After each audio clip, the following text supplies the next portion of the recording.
মা এখনই সুবিশাল আকাশ। কবি কেৰামত আলী শেখ। বিশ্বৰ এক অবাক বিস্ময় হতবাক কৰি তোলে।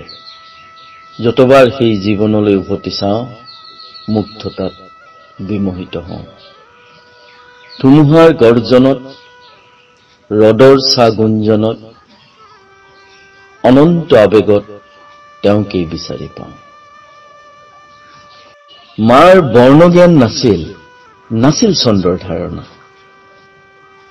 তেওঁ গীত গাব নাজানিছিল, নিচুকনি গীতৰ কলিবোৰ গাইছিল বিবৰ্ণ বিননিৰ দৰে। ৰন্ধা বঢ়াত তেওঁ নিপুণ নাছিল, দিনান্তৰত যেনি তেনি এসাঁজ অথবা দুদিন তিনিদিনে। চোতালৰ চৌকাত, মাটিৰ চৰুত কেতিয়াবা বন শাক, পাচলিৰ আঞ্জা। লং জলকীয়াৰ জোখকণ তেওঁ বাৰু জানিছিল। গৃহস্থৰ ঘৰৰ গৃহিণীৰ দৰে কাম কাজত তেওঁ পৰিপাটি নাছিল। আদৰেৰে আমাক উপচাই দিবলৈ তেওঁৰ অৱসৰ নাছিল। সময়ৰ জোখেৰে আন অনেক নাৰীৰ দৰে মা সুন্দৰ নাছিল। কোনো সম্ভ্ৰান্ত বংশৰ সংযোগ লিখা নাছিল তেওঁৰ পৰিচয় লিপিত। আফ্ৰিকা মহাদেশৰ মানচিত্ৰৰ দৰে মাৰ মুখমণ্ডল জুৰি জিলিকি আছিল অজস্ৰ হীৰা উপহীৰা। কটৰগত চকু, কটকৰা চুলিৰে তেওঁ আছিল চুটি চাপৰ এগৰাকী জীৰ্ণ মানুহ। পিন্ধন উৰণত তেওঁ আছিল লেধেমা। প্ৰাচীন প্ৰজন্মৰ উপসাগৰীয় কোনোবা আদিবাসী নাৰীৰ দৰে শতছিদ্ৰ কাপোৰেৰে গা ঢাকিবলৈ প্ৰায় তেওঁ নিষ্ফল প্ৰচেষ্টা চলাইছিল। আন অনেকৰ দৰে কেতিয়াও হেঁপাহেৰে তেওঁ মাকৰ ঘৰলৈ যোৱা নাছিল। তেওঁ আছিল ঘাট মাউৰী। তেওঁৰ নাছিল শৈশৱ কৈশোৰৰ উন্মনা সপোন। আত্মীয়তাৰ উমা আলায়জনে তেওঁক কেতিয়াও হেঁপাহৰ সপোনত উত্তাল কৰা নাছিল। সুখৰ কান্দনেৰে তেওঁ কেতিয়াও উটুৱাই দিয়া নাছিল চকুপানীৰ ঢল। তেওঁৰ নিজৰ বাবে নাছিল কোনো জীৱনৰ সপোন। আপোন বুলিবলৈ নাছিল কতো ঘৰ। গিৰিয়েকৰ ঘৰখন বাৰে বাৰে ধুমুহাই কোবাইছিল, উটুৱাইছিল খহনীয়াৰ বানে, উচ্ছেদে থান বান কৰিছিল। আশ্ৰয়ৰ সন্ধানত কোনোবা থৰ চাহাৰাৰ যাযাবৰী নাৰীৰ দৰে লৰি ফুৰিছিল তেওঁ আজীৱন অনিশ্চিত বাট।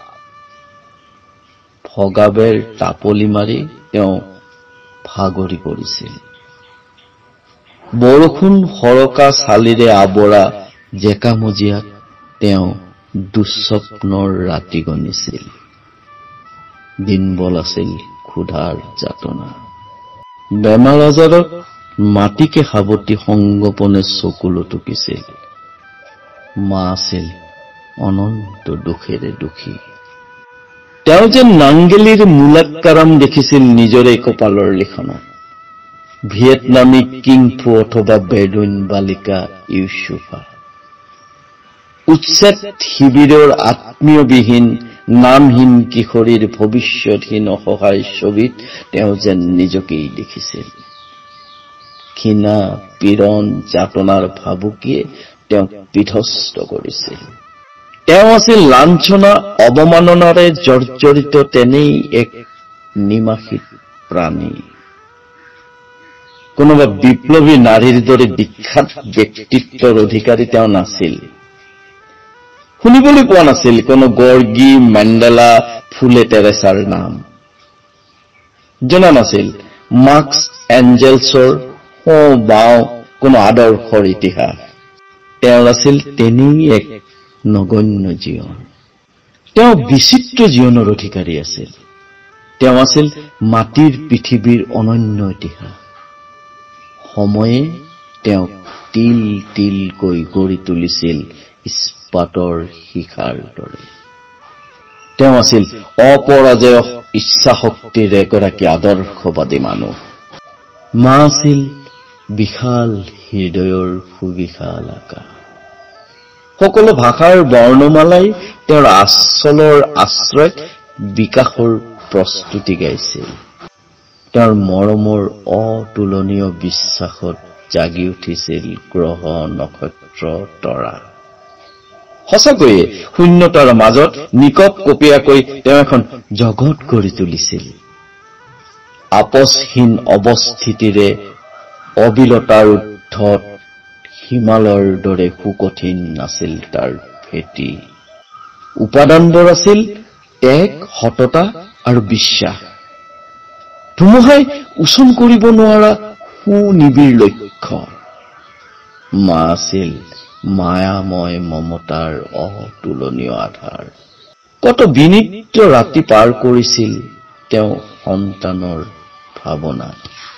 আজিও তেওঁ জীৱনৰ কহে কহে চিন্তাৰ পাহে পাহে।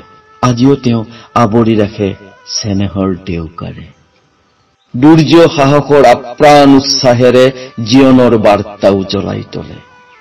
চেতনা অৱচেতনাৰ দৈত্যনাদ সেয়ে চাগৈ সদায় হৃদয় উচুপে। অনুভৱৰ আইনাত নিজকে চাবলৈ উঠপ থপ জাগে। আজিও প্ৰগাঢ় বিশ্বাসেৰে তেওঁ বাট দেখুৱায়।